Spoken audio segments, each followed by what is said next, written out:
time, but the current situation. So if you look at the greenhouse emission, you see that 75% is related to energy. Energy includes power, eating for our daily life, for gas, eating, and so on, as also the transportation is an issue because transportation now we start having electric vehicles, but maybe it's 30% is just the transportation that is still on fossil fuels. We have industrial processes and product, agriculture 11%, and waste management also with a small share. So these are the main gas emissions in the European sector. And we look to the primary energy mix. So the primary is not only electricity, but also considering the heating, the cooling, and transportation. We see that the renewables in Europe, they account for 17%. But when we have a lot of nuclear power, you see nuclear power has 12%, majority because of France. France invests a lot of nuclear power, and you can see that together, if you join nuclear with renewables, we can almost get 30%. But this shows that the European Union still has a lot of work to do, because when you look to petroleum products, is almost 35%. When you look to non-renewable waste, when you look to natural gas is also 24%. So there is still a lot of work to do. And there is a fragility because European Union doesn't have too many oil and natural gas resources, so we need to take them from abroad. And that is the major difference, in my opinion, between European Union and United States. Because United States, they have their own oil production, they have their own gas production. But European Union, they spend per day 1 billion euros. So if you convert to renminbi, 7 billion renminbis per day just on oil imports, which is very, very non-sustainable for our economy. When we go to the electricity is a bit better, because in the electricity, if we look to the D'Ieteren, like the renewables and nuclear, you see, if you join all of these together, is almost 60%. So we have 60% of low carbon energy, while thermal energy is 40%. So in the terms of electricity, European Union, it is quite well advanced. And in the terms of transportation, in transportation, we don't have here the share, but we have here the evolution, and you see the renewables are increasing in the transportation. But to be very honest, China is making a better job on this, because when you look around Shanghai, so many electrical vehicles you can see in China. Is very convenient to have electrical vehicles, and China produces a lot of their own electrical vehicles. European Union in this stage, it is moving fast, but to be honest, not so fast as China in terms of renewable transportation. And now something very important. You saw that the conflict between Russia and Ukraine, you see that in the news. What is the major issue behind it? The major issue behind it is economics. This is the European Union dependence on foreign products. In blue, you see 2010. In purple, you see 2020.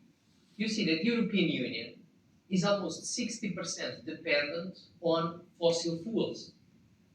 We look to countries like Greece, you look to countries like Belgium, they have almost 80% of energy dependency from abroad. It means for the energy they use for their own economies is almost 80% they need to buy outside. And this affects a lot of the economy. If we need to pay to other countries, this makes a big impact. You look to other countries like Germany, for example, that is here close to Portugal. Germany has more than 60%, the majority of Germany energy comes from Russia. So that is a problem, because every time European Union and Russia have a conflict, then the price of energy, the price of electricity, oil, and so on will increase a lot. And because we are not so well prepared, we have a lot of energy imports, this is a very big disturbance in the European Union. And you see some other countries closer to Russia, like Georgia and Moldova, that the dependence is even higher. So that is why European Union focus a lot to offer renewables.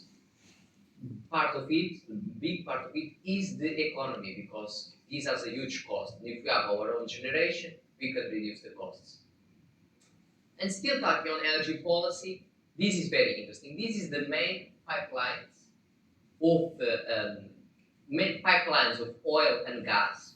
So here in red is the oil pipelines, and in green is the natural gas pipelines. And you see these.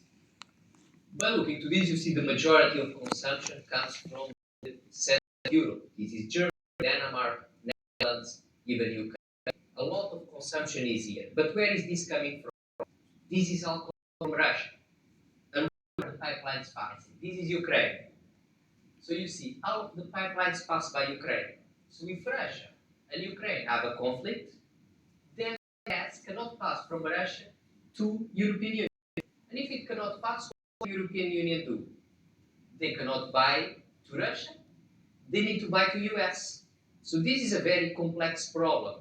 And this shows why European Union is so focused. European Union thinks we should not buy so much from Russia. We are right now buying almost everything from Russia.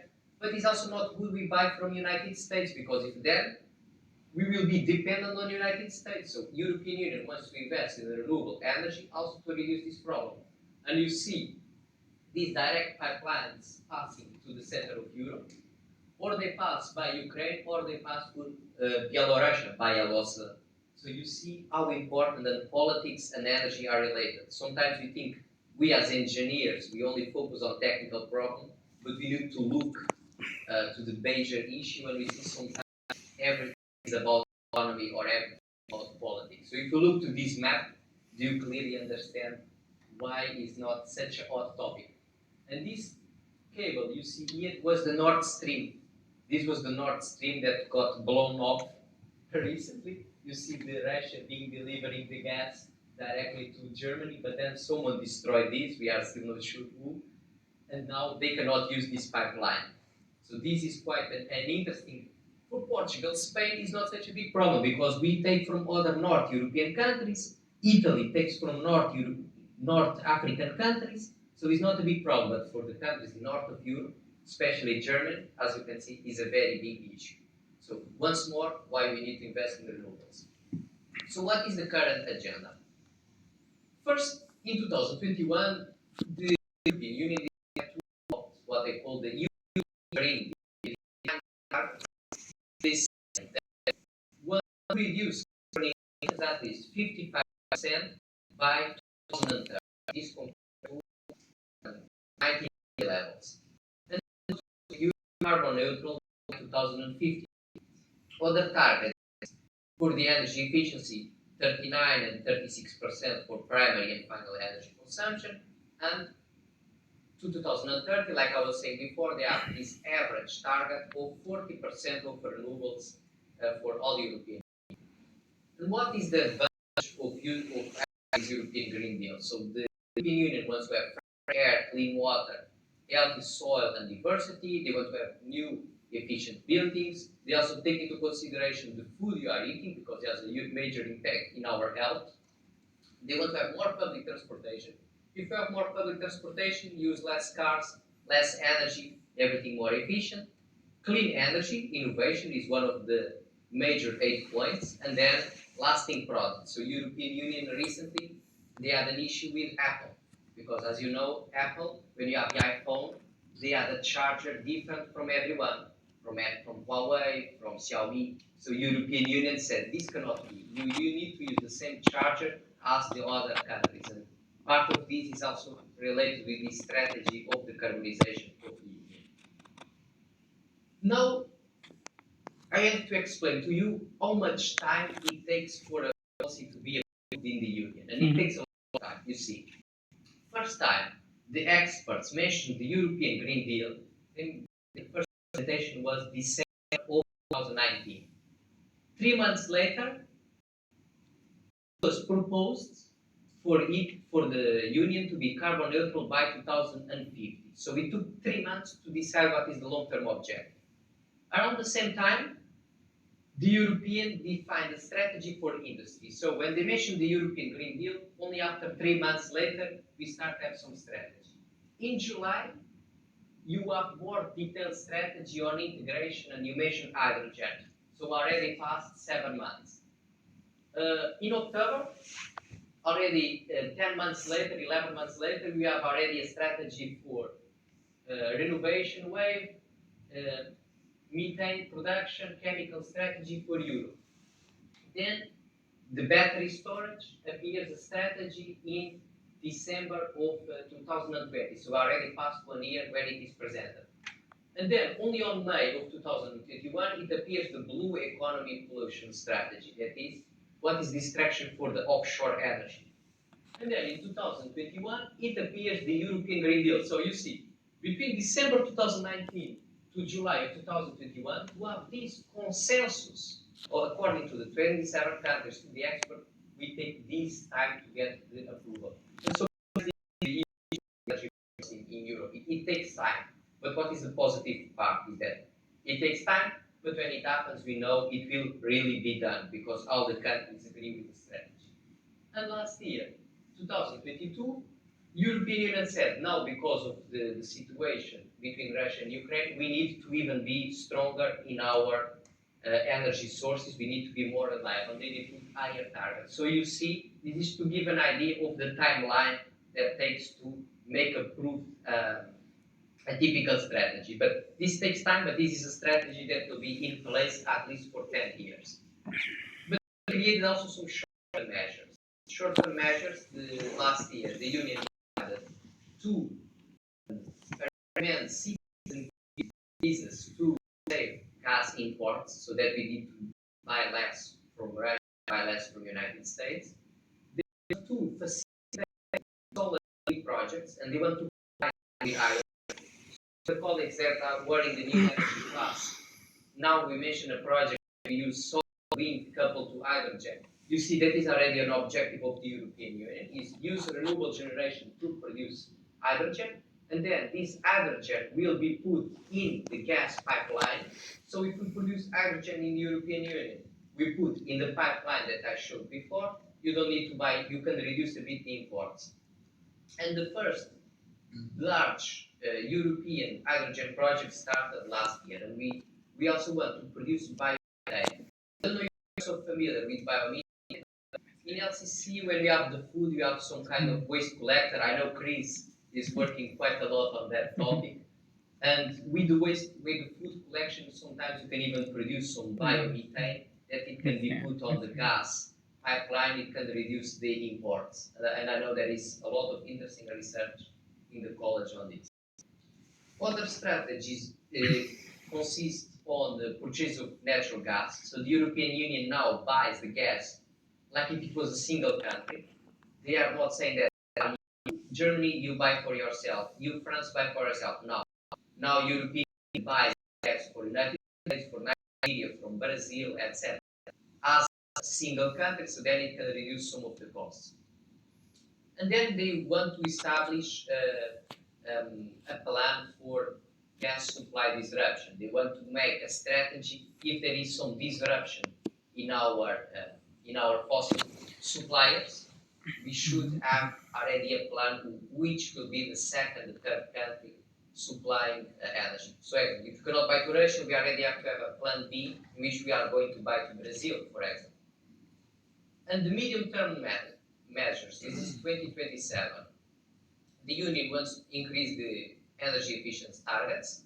So now they have a long-term target of 13% until 2030. So this is plus the targets they have mentioned before. They decided, instead of the 40, they are already mentioning until 2025, 27, we want to have 45%, so they are rushing these goals. And they already supported the 300 billion euros for investments in the reform of the energy sector. So also a big investment on new renewable energy projects. And then they want to develop the infrastructure, they want to boost the industrial sector of Europe, and they want to buy, this is the most important part, is the hydrogen accelerator to be 17.5 gigawatt by 2025. The Union was to buy more electrolyzers, was to develop more electrolyzers, since the majority of the electrolyzers in the road are being developed by China. China does the majority of these, and European Union is already thinking on how to improve its own hydrogen industry. Sorry. But now going to offshore. So, strategy of the European Union, a big part of it is being successful because the countries, especially north of Europe, are using renewable energy and mainly offshore wind.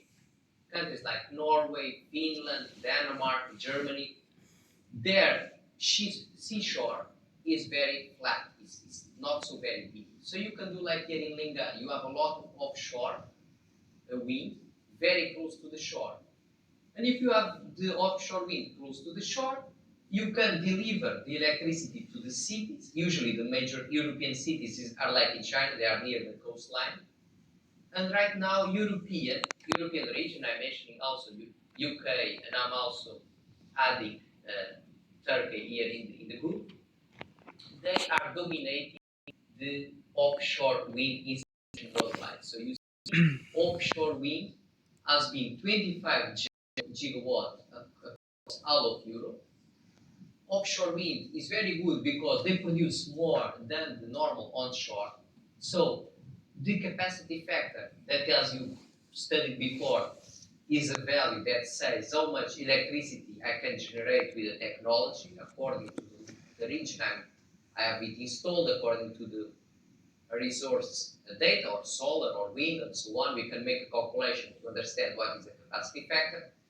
And while the onshore can produce 25%, can have 25% of capacity factor, offshore can have 42%. So for example, for 100 megawatt of wind you have in the land, you can produce 25 megawatt hour. For 100 megawatt of wind you have in the sea, you can have 42% megawatt hour. So you can produce much more electricity with the same capacity. But of course, technology is more expensive. And UK is the country in the world that installs more offshore, you see. Offshore in UK is almost 2,000 megawatts per year, more than 2,000 megawatts per year. Sweden installs a lot, but more onshore. Netherlands is now installing offshore, so there has been an investment in this technology. We compare China to the European countries. China has been increasing, so China is here in red. Then we have Germany in yellow and UK in blue. And you see that China has been increased every year. 2021, China was the country that invested more offshore wind, a lot in Guangdong being installed, a lot in Fujian. But UK has still been the main one. UK has been one of the major players, and in 2022, UK installed more offshore wind. And it has installed a lot of offshore wind because the North Sea, like I was saying, is a flat, is a low depth sea. So you can install here from the coast. You can just install wind turbines because you can do the foundation. So this is why European energy also has a lot of renewable energy, because the North Sea has a low depth, so you can do a lot of offshore wind in this area. And this has been also part of the success of EU energy policy, is because of the geography of the region that allows to develop the offshore wind. And you see this area is one belonging to UK, this one here belonging to Netherlands, here in Germany, and you can see already the prediction of the China has also a low depth coastline, but China is still very dependent on fossil fuel sources. You see, overall, China has 60% coal dependency. Is quite high. Data from 2019, but the dependency of oil is also quite big. So China overall has almost 90% of fossil fuels in the primary energy supply, while the European Union here has a value of around 60% on the primary energy supply. And you see in the primary energy supply, wind has been invested a lot in China, but so far is still less than 10%. Wind and solar in the primary are less than 3%. In 2021, the data I have here, even with the times of COVID, the power demand of China grew. Solar and wind were on the fast technologies, but the country